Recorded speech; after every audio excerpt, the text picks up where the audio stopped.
இணைந்து ஜெபிப்போம். ஆண்டவரே, இயேசுவே, உயிருள்ள என்னில் வாழும் இறைவனை உம்மை போற்றுகின்றேன். எனக்காக கல்வாரியில் இறைவனிடம் மன்றாடியவரே, உமக்கு நன்றி கூறுகின்றேன். ஆண்டவர் வலிமை வாய்ந்த வீரரைப் போல என்னோடு இருக்கின்றார்.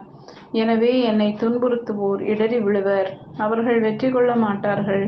அவர்கள் விவேகத்தோடு செயல்படவில்லை. அவர்களின் அவமானம் என்றும் நிலைத்திருக்கும், அது மறக்கப்படாது என்று இன்றைய இறைவார்த்தையில் வாசிக்கின்றேன். என்னுடன் எப்பொழுதும் இருக்கின்றீர் என்பதை உணர்த்துவதற்காக நன்றி கூறுகின்றேன். இயேசுவே, உமது உடன் இருப்பை நான் உணர்ந்திட தூய ஆவியானவர் கற்றுத்தருவாராக. செங்கடலை அதட்டினார், அது உலர்ந்து போயிற்று. பாலை நிலத்தில் நடந்து செல்வது போல் அவர்களை ஆழ்கடல் வழியே நடத்தி சென்றார் என்று வேதத்தில் வாசிக்கின்றேன். இயேசுவே, நான் துன்பங்கள் நடுவில், என் எதிரிகள் நடுவில் எந்த சூழ்நிலையில் இருந்தாலும் நீரே என்னை விடுவிப்பவர் என்பதை நம்பி இருக்க வல்லமை தாரும். ஆண்டவரே, இயேசுவே, என் பிள்ளைகளே, வீறு கொள்வீர். கடவுளை நோக்கி கூக்குரலிடுவீர்.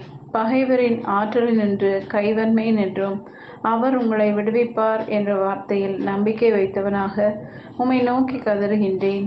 என் எதிரிகளால் கட்டப்பட்ட வீடு கட்டல்களை இந்த நாளில் அவிழ்த்து அதை எரித்தருள வேண்டுமென்று இயேசுவின் நாமத்தில் ஜெபிக்கிறேன். ஆமென்.